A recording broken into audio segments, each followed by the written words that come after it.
ನಿಂದು ತಾಯಿ ಗುಣ ತೀರೋದಿಲ್ಲ ಋಣ, ನೀನು ನಮ್ಮ ಪಾಲಿಗೆ ಎಂದು ದೇವ್ರಯ್ಯ.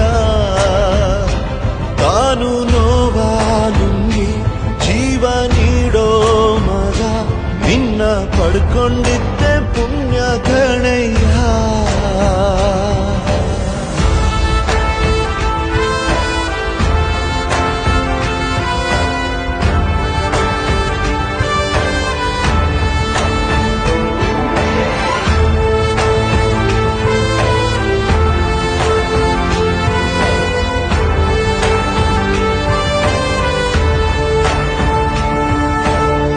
ಅನ್ನ ಕೊಡೋ ಭೂಮಿನು ಹೊಗಳುತ್ತಿದೆ ನಿನ್ನನ್ನು, ಊರನ್ನೇ ಬೆಳಗೋ ವಜ್ರ ನೀನು.